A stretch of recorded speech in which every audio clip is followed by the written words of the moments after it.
Hello friends, short story present, everything everywhere all at once. 2023 বৰ্ষৰ best পিকচাৰৰ লগতে সৰ্বমুঠ 7টাকৈ Oscar বঁটা লাভ কৰি এই ছবিখনে সকলোকে আচৰিত কৰি দিছিলে। বাস্তৱ জীৱনৰ পৰা আঁতৰি খন্তেকৰ বাবে কল্পনা জগতলৈ যদি আপুনি যাব খুজিছে তেনেহ'লে এই ছবিখন চাই আপুনি বহুত ভাল পাব। ছবিখনৰ IMDb ৰেটিং হৈছে 7.9। ছবিখনত মাল্টিভাৰ্ছৰ কাহিনী দেখুওৱা হৈছে।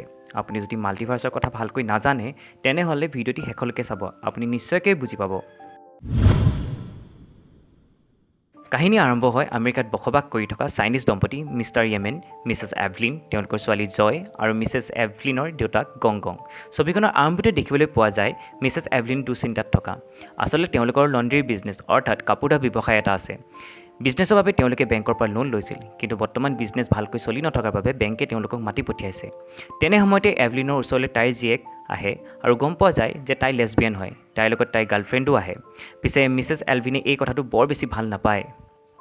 পিছদিনা তিনিও বেংকলৈ যায়। লিফ্টত গৈ থাকোঁতে হঠাতে য়েমেনৰ কিবা এটা হয়। তেওঁ ফুচফুচাই এভলিনক কয় যে তাইক কোনোবাই মাৰিব বিচাৰি আছে আৰু লগে লগে তাইৰ কাণত হেডফোনৰ দৰে যন্ত্ৰ এটা পিন্ধাই কাগজখনত কিবা এটা লিখি দিয়ে। কথাখিনি লিখি য়েমেন পুনৰ আগৰ অৱস্থালৈ ঘূৰি আহে। বেংকত বহি মেনেজাৰৰ লগত কথা পাতি থাকোঁতে এভলিনে বাৰে বাৰে হাতত থকা কাগজখন পঢ়ি চায়। তাত লিখা নিৰ্দেশ তিনিটা ফ'ল' কৰাৰ লগে লগে এভলিন জেনেটৰৰ কেবিনত প্ৰৱেশ কৰেগৈ আৰু তাতে তাই পুনৰ য়েমেনক লগ পায়। এভলিনে বুজি নাপায় আচলতে কি হৈ আছে। আচলতে এভলিনৰ ছাবকনচিয়াছ মাইণ্ডটোহে জেনেটৰৰ কেবিনত গৈ উপস্থিত হয়গৈ। নতুন য়েমেনে কয় সি পৃথিৱীৰ দৰে বেলেগ এখন ৱৰ্ল্ডৰ পৰা আহিছে তাইক সাৱধান কৰিবলৈ, আৰু কথা পাতি থাকোঁতে য়েমেনক পিছফালৰ পৰা আহি বেংক মেনেজাৰজনীয়ে মাৰি পেলায়। বন্ধুসকল, ইয়াতে আচলতে মাল্টিভাৰ্ছৰ কনচেপ্টটো সোমাই আছে। এই বিশ্ব ব্ৰহ্মাণ্ডত পৃথিৱীৰ দৰে বহুকেইখন ৱৰ্ল্ড আছে য'ত আমি সকলোৱে বেলেগ বেলেগ জীৱন যাপন কৰি আছোঁ। পুনৰ আহোঁ কাহিনীৰ মাজলৈ। বাস্তৱলৈ ঘূৰি আহি তিনিও মেনেজাৰজনৰ ওচৰৰ পৰা আঁতৰি আহে, কিন্তু এভলিনৰ এনে লাগে যেন মেনেজাৰজনীয়ে তাইক মাৰিবলৈ পিছফালৰ পৰা আহি আছে। এভলিনে একো নাভাবি মেনেজাৰজনীক জোৰছে ঘোচা এটা মাৰি দিয়ে। লগে লগে হোৱা দোৱা লাগি যায়। চিকিউৰিটি গাৰ্ডবোৰে আহি এভলিনক গ্ৰেপ্তাৰ কৰিবলৈ সাজু হয়। তেনে সময়তে য়েমেন পুনৰ সলনি হৈ যায় আৰু গাৰ্ডবোৰক মাৰি ধৰাশায়ী কৰি দিয়ে। তাৰ পাছতে য়েমেনে এলভিনৰ আগত নিজৰ পৰিচয় দি কয় যে সি আলফা ৱেমেন হয়। আগৰ ৱেমেনজনক মেনেজাৰজনীয়ে মাৰি পেলালে, আৰু এইবাৰ ভালকৈ এলভিনক সি কাহিনীটো বুজাই কয়।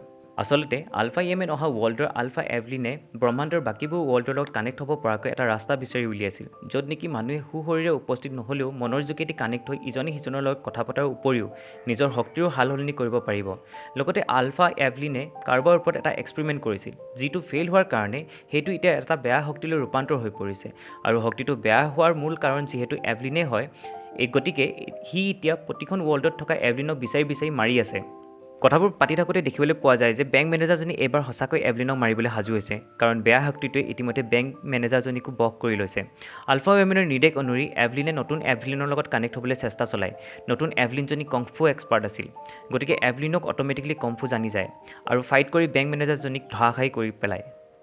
ইয়াৰ পাছতে দেখিবলৈ পোৱা যায় যে এইবাৰ বেয়া শক্তিটোৱে এভলিনৰ ছোৱালী জয়ৰ লগত কানেক্ট হৈ এভলিনক মাৰিবলৈ আগবাঢ়ে।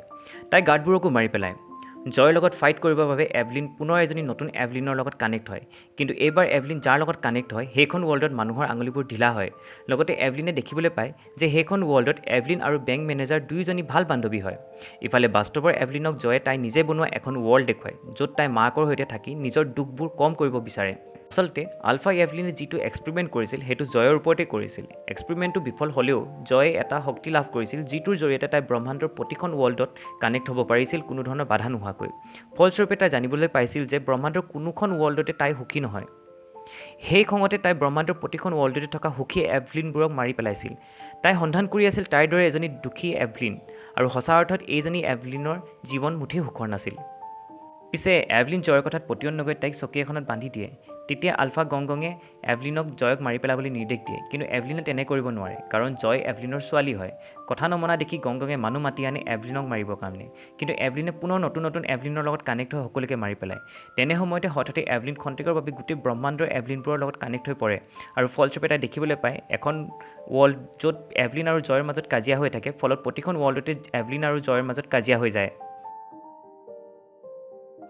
আনপিনে জয়ে মাকো অনুৰোধ কৰি থাকে তাইৰ লগত ডাৰ্ক ৱৰ্ল্ডত যাবৰ বাবে, কাৰণ তাইৰ দৰে মাকো দুখী।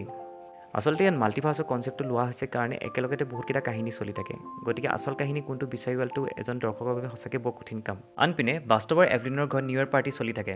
তাতেই য়েমেনে বেংক মেনেজাৰজনীক অনুৰোধ কৰে তেওঁলোকক এটা মাত্ৰ সুযোগ দিবৰ কাৰণে, আৰু বহুত ভাবি চিন্তি অৱশেষত বেংক মেনেজাৰজনী মান্তি হৈ যায়। এভলিন আচৰিত হয় মেনেজাৰজনী ইমান সোনকালে মান্তি হোৱাৰ বাবে।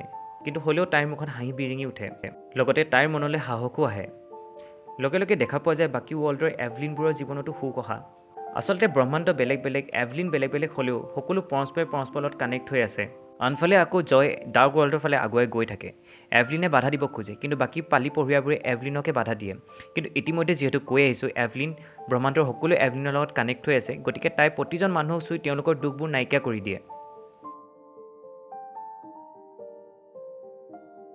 ইয়াৰ পিছৰ দৃশ্যটি দেখিবলৈ পোৱা যায় যে নিউ ইয়েৰ পাৰ্টিৰ মাজতে এভলিনে জয়ৰ লগত ভালকৈ কথা পাতিবলৈ চেষ্টা কৰে মাকে আচলতে জীয়েকক বহুত ভাল পায় আৰু মাকে কোনোদিনাখনেই জীয়েকৰ বেয়াটো চিন্তা কৰিব নোৱাৰে মাকৰ কথাবোৰ অৱশেষত জয়ে বুজি পায় আৰু তাই মাকৰ ওচৰত ক্ষমা খোজে আৰু মুহূৰ্ততে নেগেটিভ পাৱাৰ ডাৰ্ক ৱৰ্ল্ড সকলো শেষ হৈ যায় এতিয়া আহোঁ কাহিনীৰ শেষৰ ভাগলৈ য'ত দেখিবলৈ পোৱা যায় এভলিনে জয়ৰ গাৰ্লফ্ৰেণ্ডক একচেপ্ট কৰিছে চাৰিও মিলি বেংকলৈ যায় মেনেজাৰে তেওঁলোকৰ ব্যৱসায়ত লাভ হোৱাৰ বাবে শুভেচ্ছা দিয়ে এই সকলোবোৰ দেখি প্ৰথমবাৰৰ বাবে এভলিনে পাণ খুলি হাঁহে আৰু এই হাঁহিটোৰ লগতে ছবিখন সমাপ্তি ঘটে